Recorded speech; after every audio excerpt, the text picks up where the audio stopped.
It says a lot. It says quite a lot that, shall we say, unnamed people, and it really is unnamed people at this point. Apparently, donors who donated to UKIP and the Brexit Party have approached Nigel Farage about him making a return to politics. Now, why on earth do these people want Nigel Farage to return to politics? Well, one of the main aims of Farage, and at the time his brand of UKIP, was to push the Tories more to the hard right on areas, especially on things like immigration, spending cuts, you name it. And you can see this throughout all UKIP's manifestos. They were basically copy and paste versions of whatever the current Tory manifesto was, just a more hard right version of it. So we are now seeing potentially Farage may be trying to make his comeback into politics, possibly soon. So watch out for that.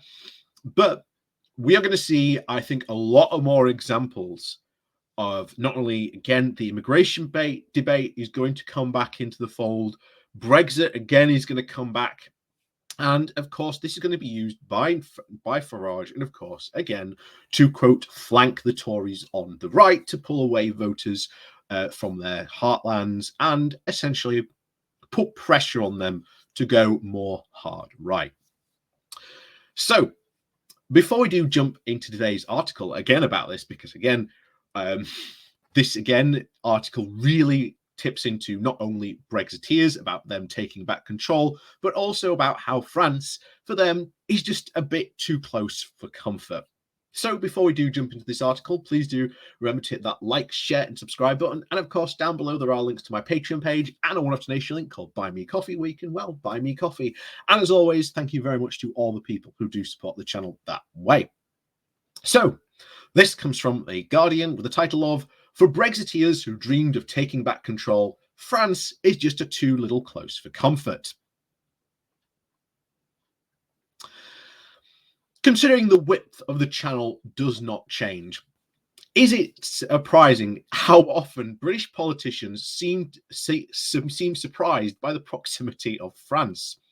Currently, Priti Patel is engaged in the volume of people trying to make the crossing in small boats. Boris Johnson is also frustrated by Priti's inability to stop the traffic. Tory MPs told constituencies that Brexit had secured the nation's perimeter, and they are now alarmed to find that their boast was very much premature. Britain alone cannot deal with migrations that are launched from Calais.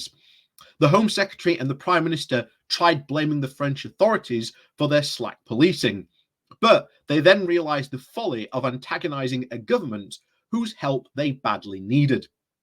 The problem is that borders have two sides to them, and there are limits on what can actually be achieved by, quote, taking back control of just one side of them. Also, Brexit ideologues were also confused about water. They saw the ocean west of Britain as a maritime motorway for shipping goods and the much smaller sea on its southeastern flank as a moat to keep people out. In 2018, Dominic Raab summed up in the conference auditorium with an admission that he hadn't quite understood the full extent of the UK economic reliance on the Dover-Calais trade. Maintaining EU frontier posts, Brexit was always bound to be tricky. It is always harder with relations with Paris are also tetchy. Migration is just one point of tension. Fisheries, of course, is another. And Emmanuel Macron was affronted by his country's exclusion from the recent UK-Australian-US or AUKUS security partnership deal. Downing Street also sees the French president as an enemy of Brexit, who preaches Anglophobia in Brussels. It is true that Macron has taken a very hard line against anything that might undermine the single market or chip away at EU solidarity. That has been because he recognises the European project as an amplifier of French power. Also, there is a presidential election next year in which the incumbent will also face Eurosceptic challenges. He could also do without the nuisance of a neighbour furnishing his rivals with positive anti-Brussels case studies. Ministers talk about Macron's posturing for a domestic audience with the patronising indulgence, as if it is a uniquely foreign patience unknown in straight-talking Britain. Downing Street is reported to be currently be planning a very grand rapprochement once next year's Elysee poll is out on the way. There is also talk of a very deep strategic partnership building on the Lancaster House Agreement that David Cameron and Nicolas Sarkozy signed back in 2010. This is, of course, a very plausible ambition to the extent that Western Europe's two biggest military powers can share long-term security interests that transcend any bickering over COD.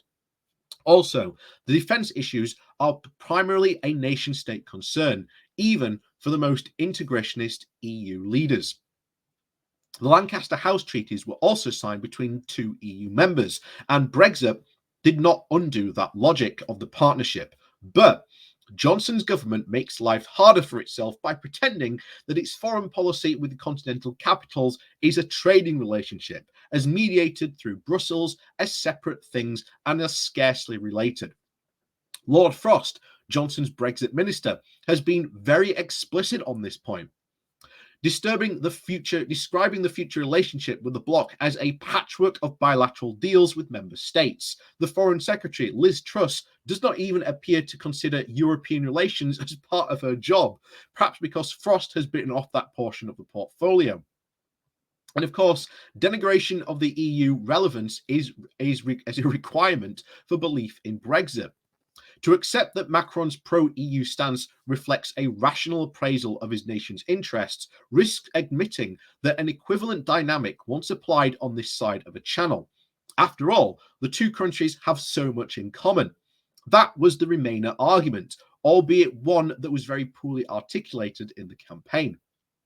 So, other reasons must now be concocted as to why the relations with France have become so prickly. The leader of the House of Commons, Jacob Rees-Mogg, suggested that dialogue was uniquely tricky last month because, quote, the French are always grumpy in October as the anniversaries of Trafalgar and Agincourt upset them. Even if he was not being serious, it says something about the denigration of British political culture that seriousness is not a requirement when cabinet ministers intervene in delicate matters of foreign relations. No one on the French side has felt compelled to raise the battle of Castilian, for example. The childish compulsion with reference to medieval wars, Napoleon, and of course the Third Reich, is a way for Brexiteers to try and deter contemporary economic and strategic reality of the European project.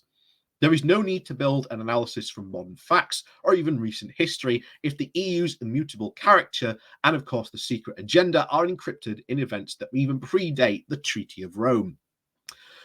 The procleism that masquerades this as an historical entrenchment is a chronic syndrome in the Tory Euroscepticism.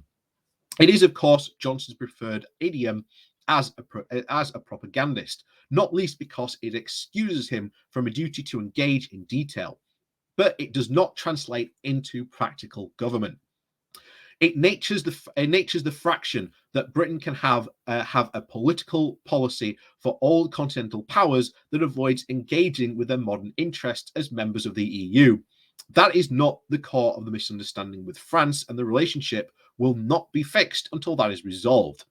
The reality of the 21st century Europe cannot be washed away with any more than a channel can be made with water.